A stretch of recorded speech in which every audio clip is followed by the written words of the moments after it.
Hello out there in Hi. Facebook Live land. We're here with Richard Armitage, the star of Berlin Station. And the season finale airs this Sunday, December 18th at 9 p.m. on Epix. So everyone needs to tune in and watch. Epics. Epics. No one's nervous. What are you talking about? So for those of us just tuning in, can you tell us a little bit about the premise of the show? Again, how long have you got? Yeah, basically, the show is set in Berlin, hence the title Berlin Station. It's the CIA station in the center of Berlin. And I play a character called Daniel Miller, who is tasked with going into the station to hunt down a mole who is leaking CIA secrets. The mole is called Thomas Shaw, loosely based on Edward Snowden. And that operation drags Daniel down a rabbit hole. A metaphorical rabbit hole, not a literal rabbit hole, because I'm quite a big person, so getting down a rabbit hole would be quite a tight thing to do. Mm-hmm. And how did you originally come onto the project? I was looking for a TV show that was current and relevant and topical, and I found the script came to me about a year before we started shooting, and I read it, and then it evolved, and then I went and met with the producers and the creators, and it went from there. Great. And, you know, it's such a great cast on this show. You know, you have Richard Jenkins, Michelle Forbes, Leland Orser. You know, can you talk about sort of working with the strong team? Yeah, I mean, I think it's one of the best elements of our show is the casting, and you know, the cast is largely over 40, which is really wonderful. It's a very diverse cast, extremely experienced actors. I mean, being on set with, like you say, Richard and Leland, Michelle, Reese, who I spent much of my time with, it was incredible. But also, I think the quality of that cast drew a really great international cast of guest artists and regulars from Germany, Poland, England, the Netherlands. So it's a very rich tapestry of actors. Mm-hmm. And a reminder out there in Facebook Live land, we're taking your questions, so send them in. You have people watching from all over the place, from Germany, from England. Everyone's here for you. England. Let's see. Our first question from Christina. This is a good one. Hector, hero or scum? Where do you stand on this and why? Well, because I know how the show ends, I am slightly biased, and also I just love what Reese did with his character. He has a platform which I think he would be able to stand up in a court of law and defend. I think he would probably go to jail for what he's done, but his morals are in the right place. So to me, he is a hero. We have a question from Allison Rose. Why do you think Daniel let Hector escape? Is this strictly payback, or some level of sympathy, pity for the personal pain of what Hector went through, or a combination? I think, in a way, Daniel lets Hector escape almost as a kind of punishment, because I think the one thing that Hector is after is the completion of this circle, and in a way, by setting him free, he relinquishes himself of responsibility for having to deal with Hector, who he's bonded to. You know, it's his friend, but also at the same time, I don't think it's what Hector wants. I think Hector is he has a masochism in him, which is part of it. Mm-hmm. And you know, you mentioned there's such an interesting dynamic with Reese. You know, can you talk about working with him? Yeah, I mean, in a way, they're sort of opposite sides of the same coin, really.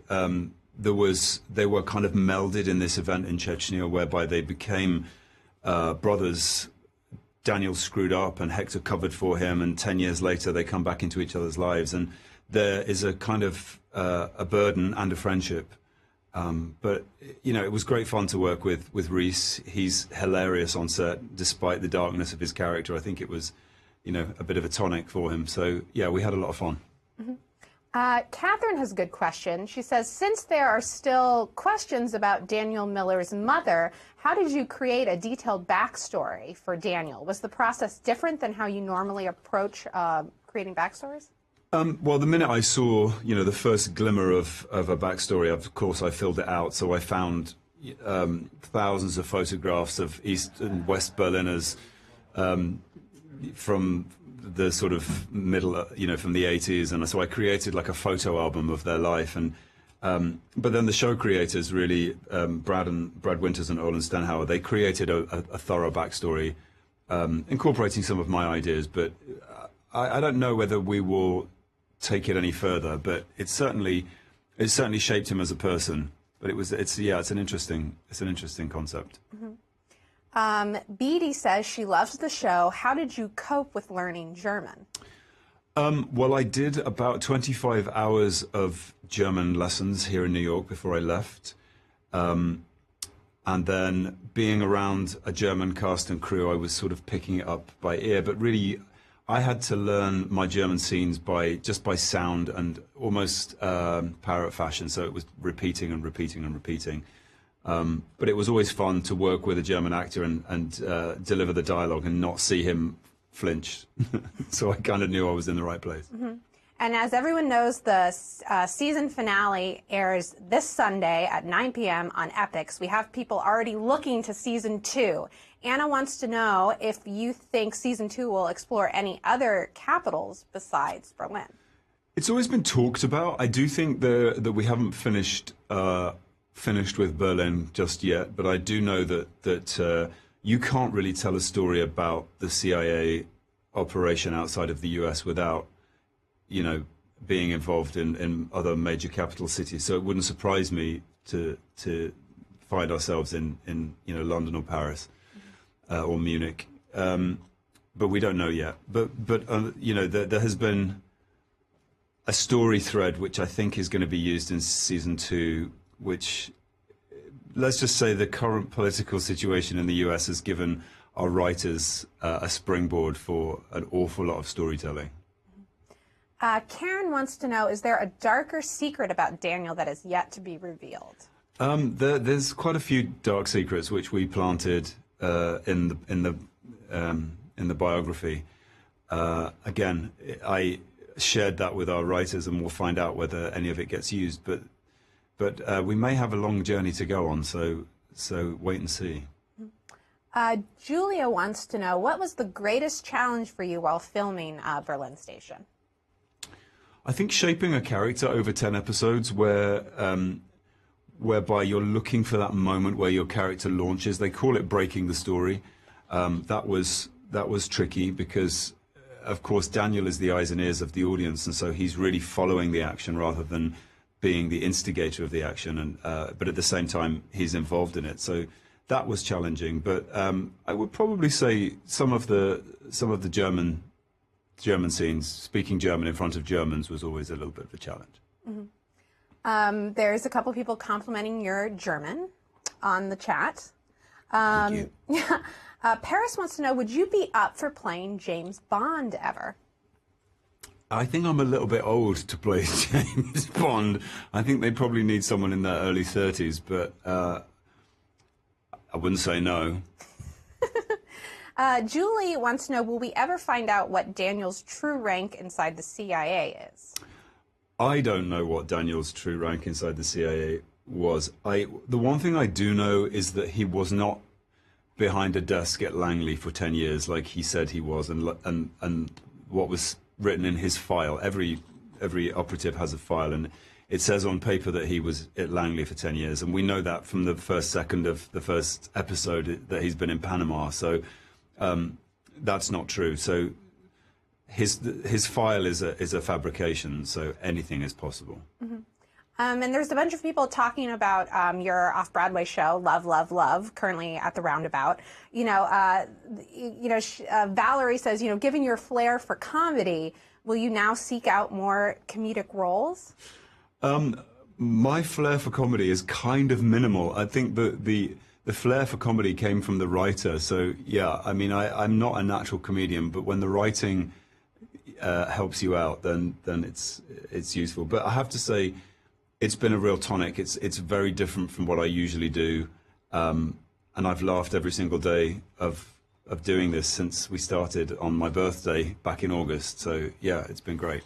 Well, and I got to see the play, and you play Kenneth at 3 different ages in his life, 19, 42, and 62. You know, how do you get into that mindset to take that sort of long journey over a 2-hour span? A lot of it is in the rehearsal room, so you work each act separately and individually and on its own. So you can come in on one day and you're only going to work on Act 2, so you sort of bed in your ideas at that point. But, you know, we have maybe a 10-minute break between acts, so it's really changing costumes, putting on a tie, combing your hair and walking on stage. And, you know, again, it's in the writing, it's in the set design, it's in the vocal tone that you take and the speed of the character, so the character slows down through 3 acts. Melanie wants to know, what's your favorite German food? My favorite German food, I guess, I think I'd have to say schnitzel. Yeah. I think that's German. It may be Austrian.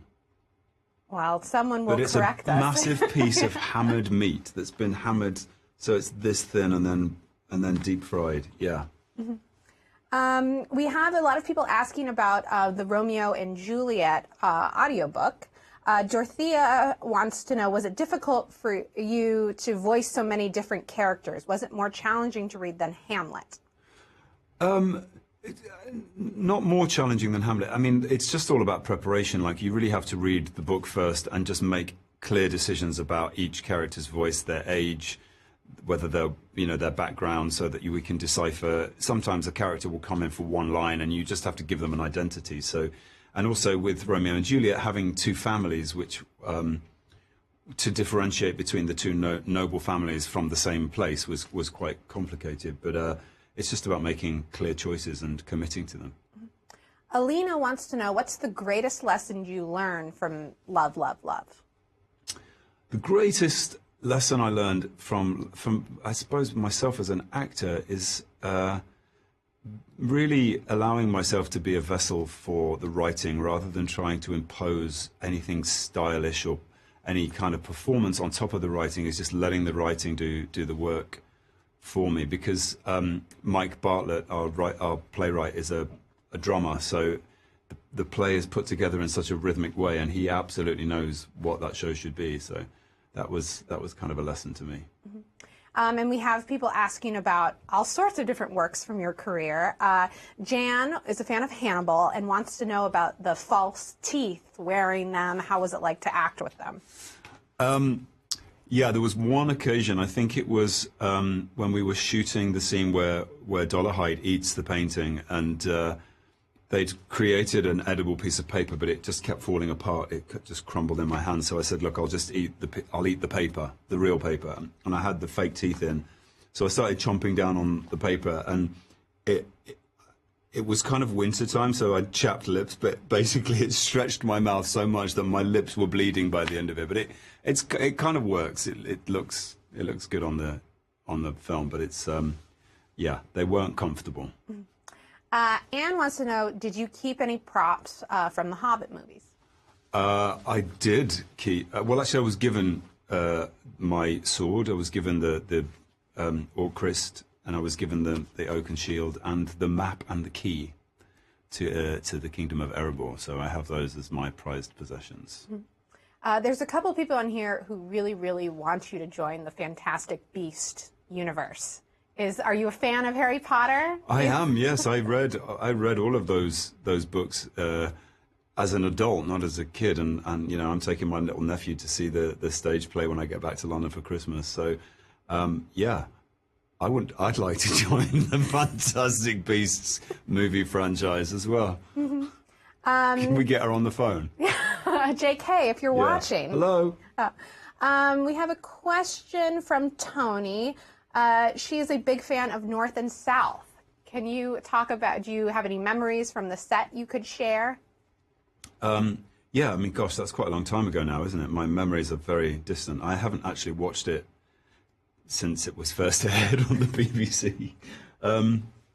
Yeah, I mean, one of the things that I do remember very clearly was a scene where Peter Greenhalgh, who was our lighting DOP, we were working in a factory, and he was trying to create this illusion of a snowstorm with cotton, and he didn't have a massive budget for the lighting, but at the moment we were shooting, the sun broke through the glass ceiling of the of the factory and just illuminated the whole room. And luckily the cameras were rolling because it was shot on film at that point, and it looked like he'd spent millions on lighting, and I've never seen a man more happy. Kate wants to know, how does working on Berlin Station compare to working on MI5? It's a similar genre, and I enjoy the genre. It's the kind of book that I love to read. I was a big fan of John le Carré.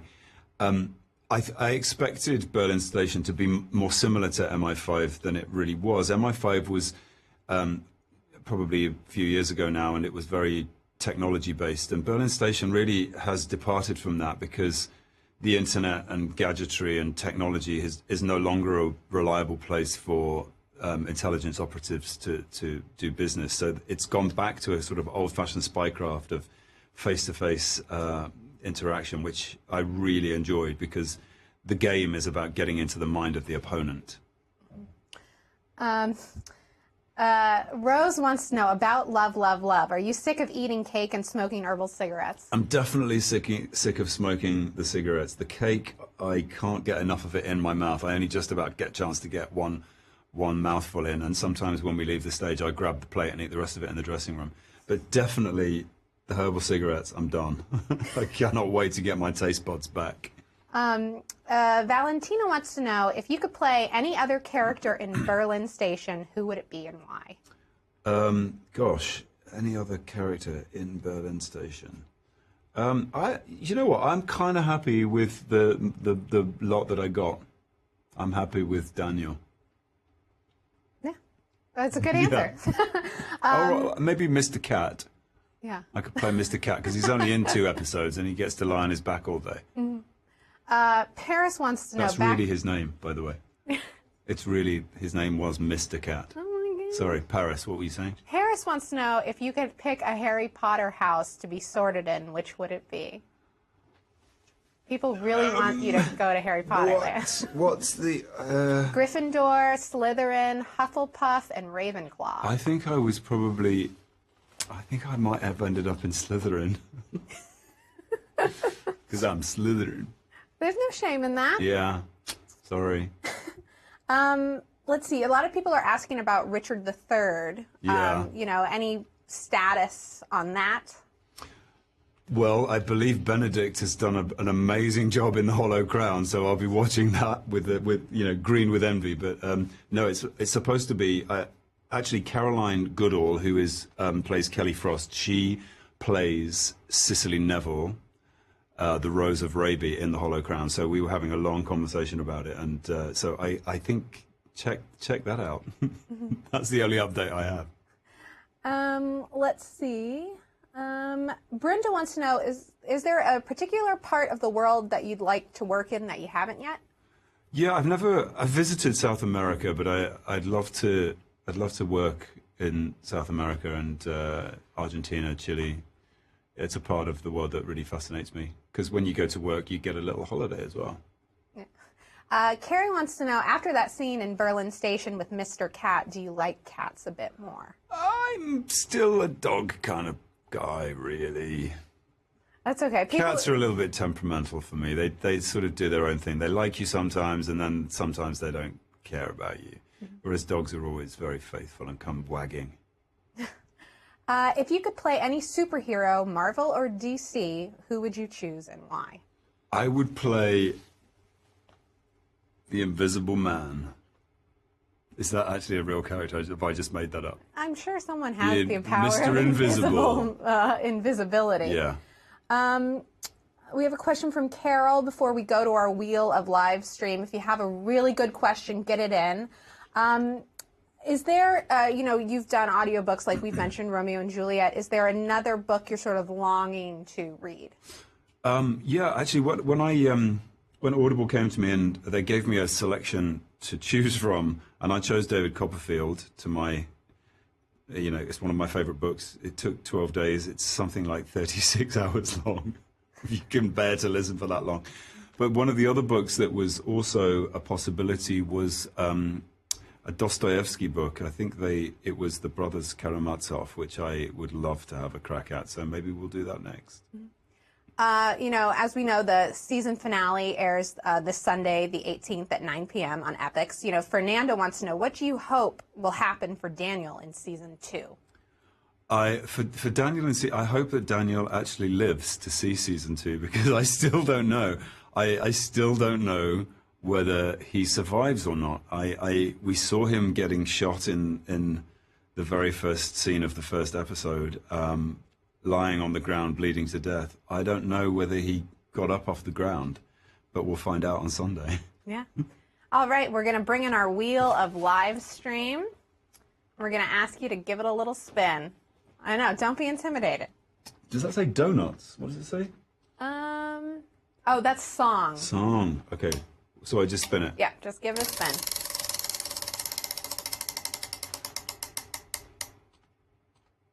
Deal.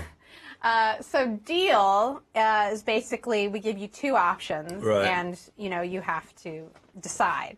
You know, would you rather be sticky or wet your entire life? Sticky or wet? Is it warm wet or cold wet?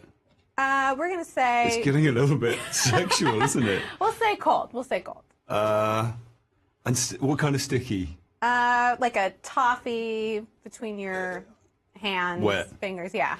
Yeah. Okay, wet. Wet. Great. Why don't you give it another spin, since that was kind of... Was that a bit rubbish? All right.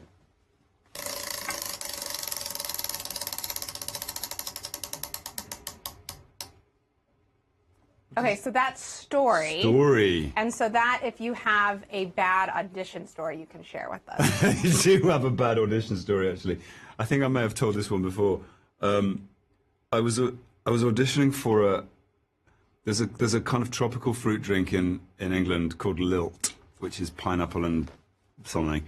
It was a commercial casting, and with commercial castings, you sit outside and there's like a line of 50 guys that are all identical to you, and I'm at the end of the line, and I had to walk in, and they'd basically got a watermelon that they'd cut a hole in, and they asked me to kiss or snog make out with the watermelon, which involved putting your tongue into this hole, which I did, because you just do anything they tell you in a commercial casting. And then, of course, as I left the room, I realized there was only one watermelon, and there was like 50 guys outside the room, and I'm thinking, wait a second, so 50 blokes have just put their tongue in that hole of the watermelon. I mean, really.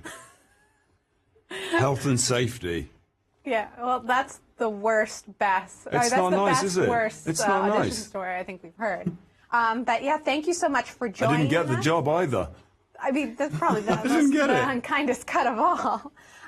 So guys, remember, Berlin Station, the season finale airs this Sunday at 9 p.m. on Epix. Tune in. Richard, thank you so much for joining us. Thanks for having me. Thanks, guys.